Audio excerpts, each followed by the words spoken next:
turned around and said, "You're not my niece. Leave. Leave, or I'll shoot you." Welcome back to Family Twist.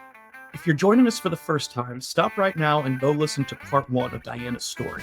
Trust and believe. You need to hear it all to fully appreciate today's shocking twists. This being her first time on a podcast, Diana has given us exclusive insights to her wild story that are going to leave you speechless.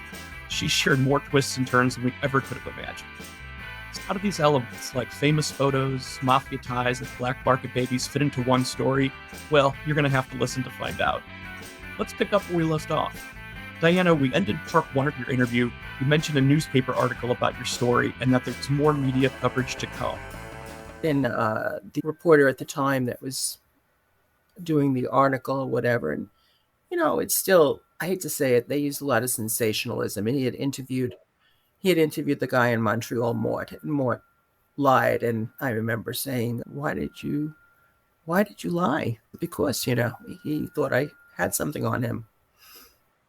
So that was very interesting. There's been several newspaper articles on him. And then a couple of years after I found out, what was it? And it was a while since I found that out. I had received a newspaper article in the mail of a picture of this woman in this bikini bathing suit taken by a famous photojournalist. It was one of the first pictures of a woman wearing a bikini, an English bay. Photo of, it was my mother. Wow. She said she was 18. You had to be 18 to sign the release. She was 2 months shy of her 17th birthday. Wow. So he thought he was going to have a Pulitzer because he had one before. Instead, it went into the archives till 1966. And then it came out of the archives. And then every year now, the pictures in the newspaper in Canada during that weekend in August. He gave me a lot of information about my mother. She seemed intelligent. She was beautiful. There was an aura about her. He said, she just, wow. He was just so, I was supposed to meet him. This is a chapter about how I was supposed to meet him too.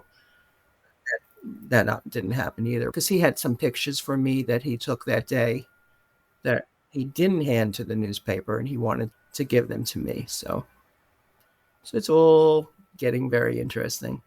Yeah. I'm so glad you've written a book. Yeah, I know. Oh, yeah. Well, I'll tell you, I had a relationship with my family until 2000. We were in reunion, now that I know more of the terms. And I had to stop. My house was burglarized. I had a threatening phone call twice, and they threatened the life of my child. There wouldn't be another warning. And I said, you know what? I've been in reunion I met them in 94. It's 2000. And it's funny, this happened 2 months after my grandmother passed away. Because I was in the newspaper, how they do the obituary. They named my son. They named myself. Mine was the granddaughter, and David is the great-grandson. So we were, there were letters. I have letters and cards from my family and pictures and everything. I thought we were doing pretty good during those 6 years. And then I got shut down. I had to make the decision. And it was either that or I started having panic attacks. And I said, this is not worth it. Nope. Right. And I had nothing to do with them for the next 15 years. Wow. 2015. So by the year 2000, had you gotten any closer to finding out what happened to your mother? No, really, I didn't. I only found out that she went to school, McGill College. She graduated. But I didn't know that really until 2015. It was years later that I found out so much more of the story. Because I had stopped. I was so happy building a relationship with my family at the time and making trips there. And it was, maybe I had lacked from not having for so long. And it was so nice to have that. But I started getting more and more. The more I mentioned my dad, My one aunt got more and more furious. You know where he might live on the West End? Maybe when I'm up there, we could drive by and just see the area, and would get furious. And it just made me more and more curious. I had been in touch with the man in Montreal since he knew my family, the one that did. And that's when I found out that I wasn't the only one that was sold through the black market. I was invited up to Montreal. And this is right about 2 months before my son was to be bar mitzvahed. And we went. And we arrived there, and I met in person, which I hadn't seen him since, he was probably one of the first people in my life that saw me. Think about it. He crossed the border with my mother. Yeah. He wanted to see, and he had a lady he was living with. A woman was living with him, but he said he always had a mistress. And that's one of the things I found out. He always had a mistress. I said to him, "Are you my father?" I thought, maybe, no, are you my father? Yeah. Yeah. And he said, no. He says, your mother, she wouldn't go with me because she knew all my secrets. And then the woman that he was with, yeah, your mother would, he tried and tried. But she said, no, you're married, this and that. No, you fooled around too much. She fooled around too much. He said, no, Yep. just wouldn't do it. So you know how sometimes when you can't have somebody, you try harder? And I think that's what he tried to do. But she had a lot on him. She knew his secrets. She knew this was probably not the first time. And the reason I say that is we went to dinner, an arranged dinner, and it was at a very interesting club, which is now closed down. It's very Godfathery type of it was very airy. And they said, did you bring dress clothes up for your son? I said, it's supposed to be a fun weekend. No, I didn't bring dress clothes. I'm going to take him to the, how much you don't speak a lot of French. You should be. Your mother spoke so many languages. I said, you sure do know a lot about my mother. He says, well, I know a lot about her because she threatened to, I said, tell me. The woman said, tell her already. He knew about the money. He knew about the arrangements, about crossing the border. And I guess he was afraid. I don't know what he was afraid of. He was probably afraid that I knew more than what I was saying. And then he gave her a job at the beginning when she graduated college. But she didn't stay. It was just to get her started. Sometimes you got to keep an eye on somebody to see where it's going, as they say. Yeah. Yep. Did you check the bathroom to make sure there wasn't a gun in the toilet? But here's where it is. The woman where my mother lived with somebody else, the lady, she showed up at the restaurant and she saw me. And I'm not kidding. And it was like a scene. She saw me. I turned around because I was standing and there was the chandelier. She turned around. She said, Donna, and she fainted in the middle of it. Fainted. Wow. And her daughter was with her. And let's just say I found out her daughter was also adopted. Oh. And then I was saying, it got strange. It got very strange, Well, we were looking for a baby and Mort seemed to know. And I'm like, Mort's name came up. He seemed to know. So that's when I started thinking, well, this man has done this before or with others. It was a very interesting evening. Trust me. It was a very interesting evening. And she wanted to get together with me while I was there for the weekend. I was just there for the weekend. And it didn't happen. He made sure that she wouldn't contact me again. There was to be no contact. But, I wanted to meet. I needed to go in person. I needed to see, even though I needed to face.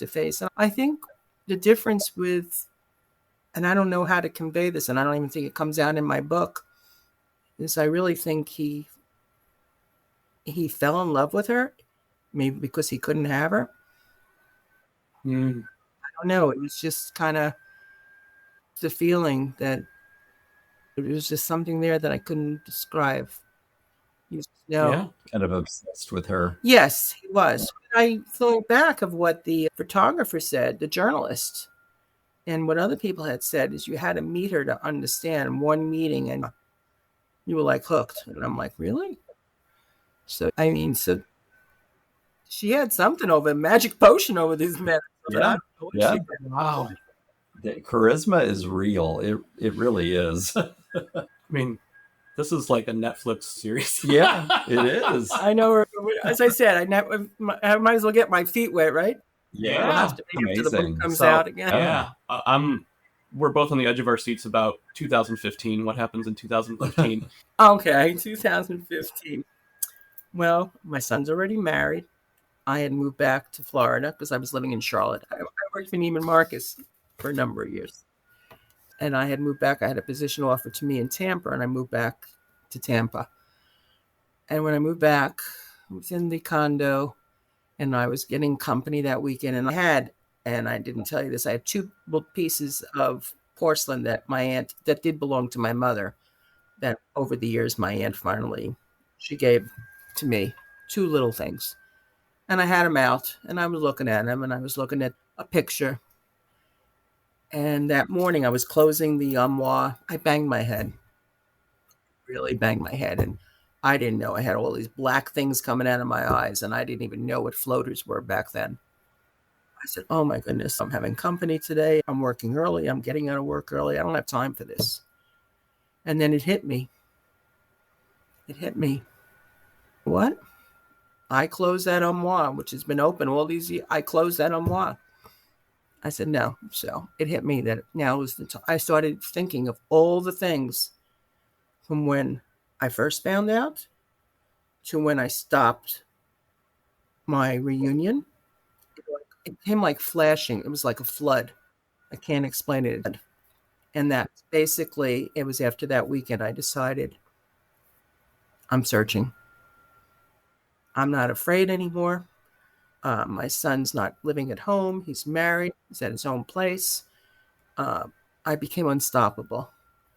I took the second bedroom in the condo and I turned it into like a detective room. I had maps. I had things. I put everything out that I knew from before. Names, research. I started with the phone calls again. But the difference was I made a trip to Vancouver that summer.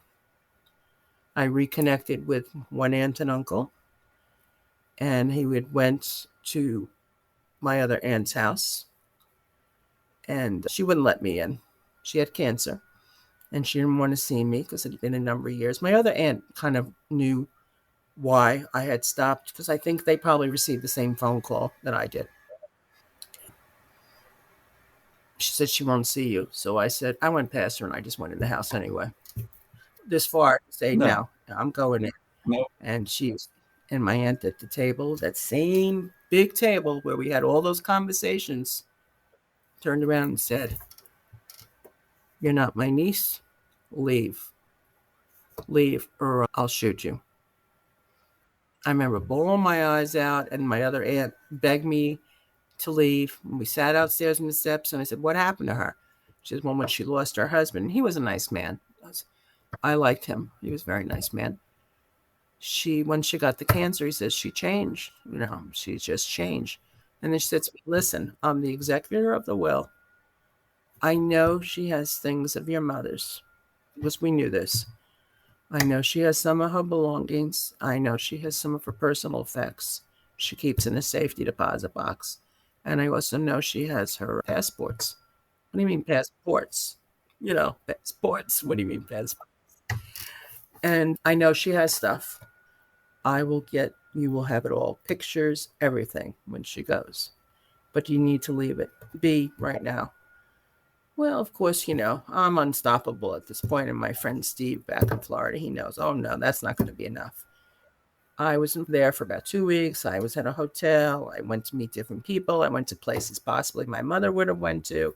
I tried to reconnect with the newspaper man, the one that did the articles on my mother, but he wouldn't have anything. No one wants to hear about a story so many years ago. Nobody wants to dig up. Leave it alone. Then I got in touch with a woman who was also in the picture with my mother. She was wearing a one-piece bathing suit. My mother's wearing the bikini. And I thought perhaps they had become friends or something like that because it was a famous picture. And she said that picture started her career. She said, and I had been connected with her actually before 215. I knew about her in 2009 because Ethan Barron, a newspaper, he now lives in the San Francisco area. He was originally living in Vancouver. He's written articles on my mother too. And he said he's not in Vancouver anymore, but perhaps they would do an article that you've reached Lily, your mother's friend from that day. Well, I went to Lily's. She's invited me out to her home. And I figured, well, I'm going to drive all the way out to Langley, stay with her, go to dinner, do what it takes. I went into her house, and she had a whole room of pictures of her and my mother in her office, hanging, framed, newspaper articles. I mean, it was like, she says, your mother was the one who started my career. It was those pictures that day. And since they pulled me in. So I found out that she really didn't know my mother. I didn't find that out for 24 hours. She just knew her that day. But yet she took this whole room and she like made it into like you had to see it to really understand it. It's on the walls. It's pictures of the two of them, it's pictures singly, it's newspaper articles. And then when the article came out again in 1966, it's like, what's going on here? It was very, and she said to me, it helped me with my career. And I said, you didn't know about my mother? You didn't know? Nope, just that day.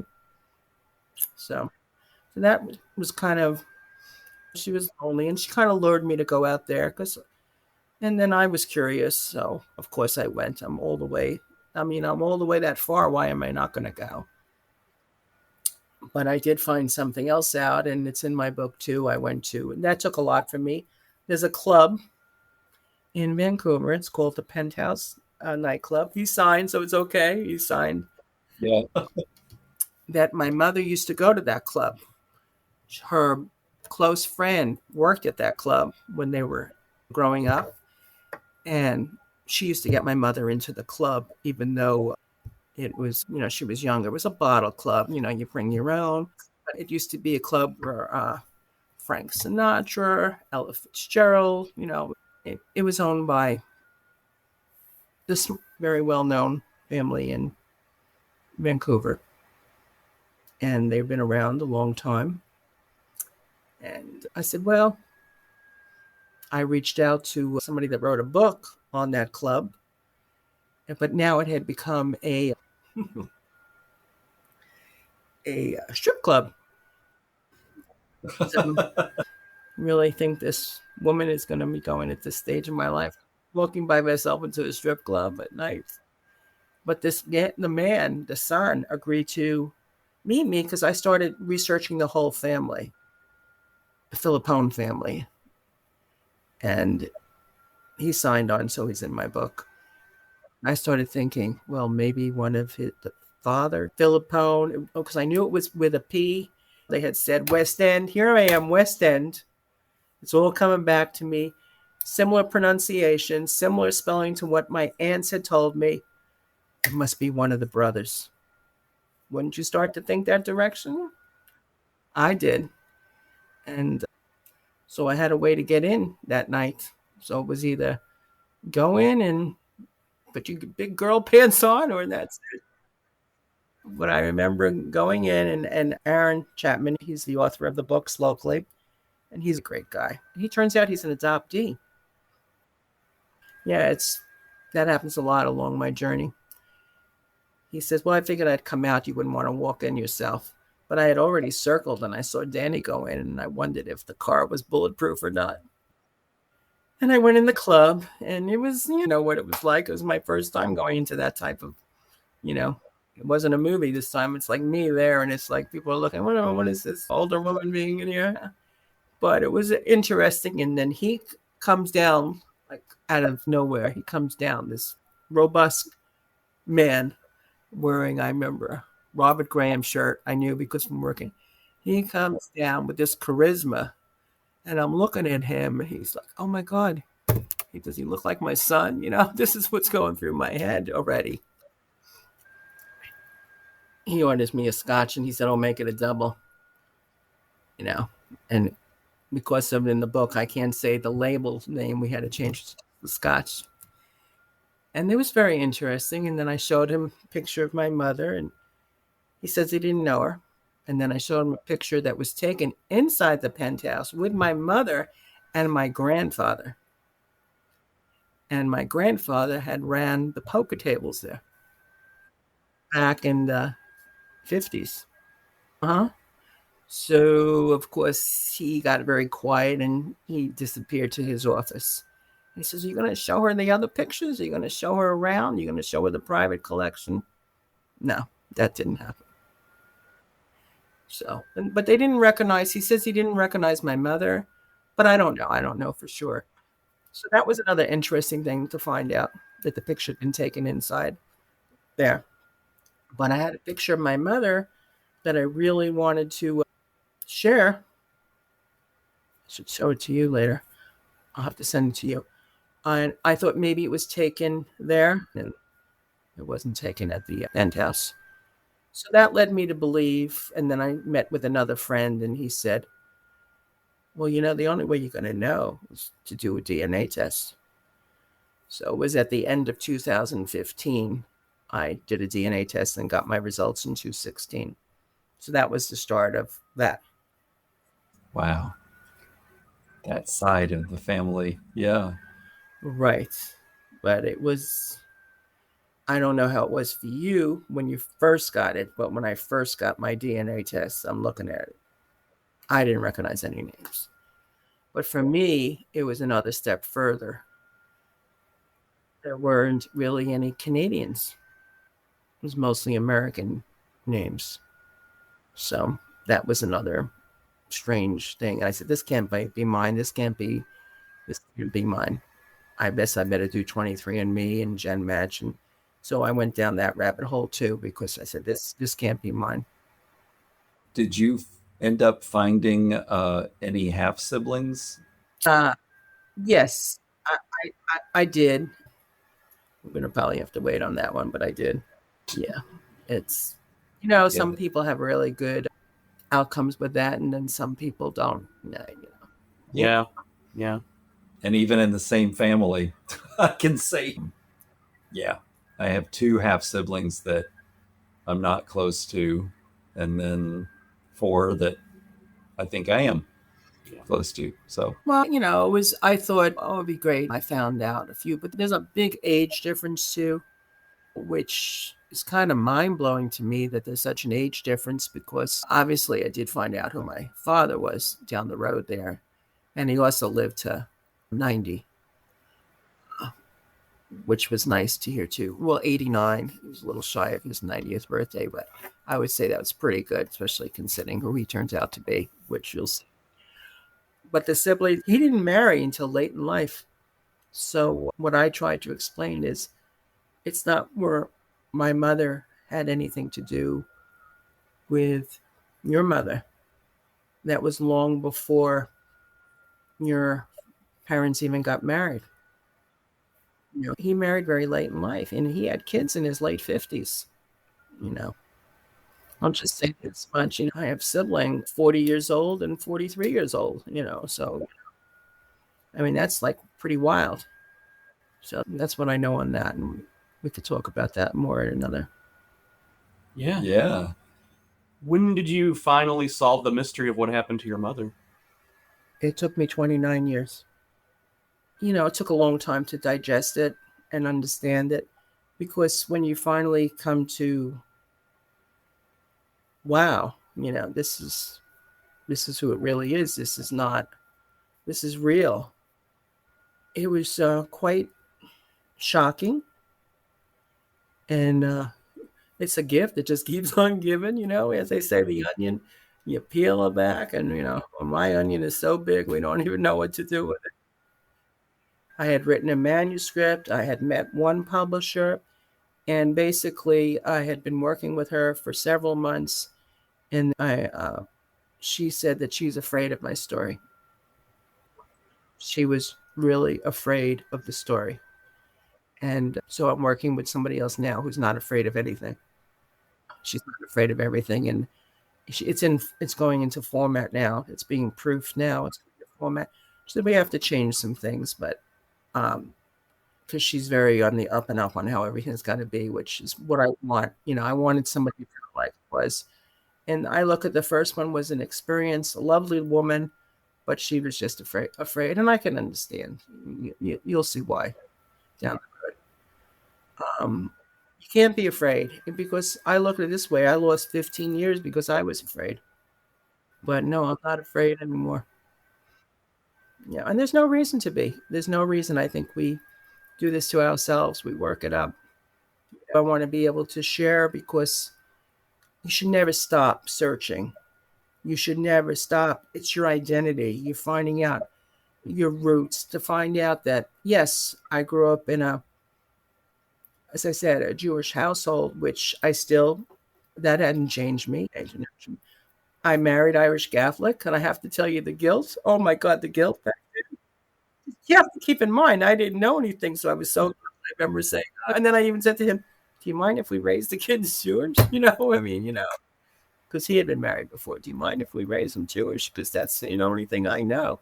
He said, well, I've been Catholic for a while. It's okay. We'll try it your way, But so he was a great guy.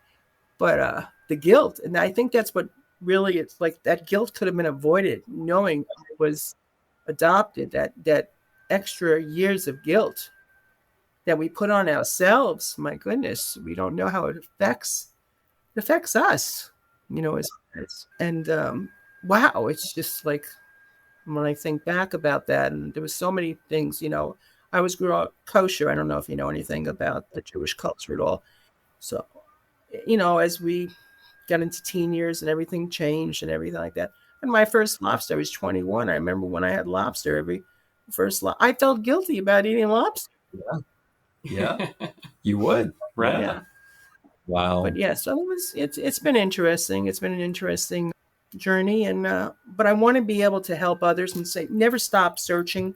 No, for answers. We have a right to know the truth.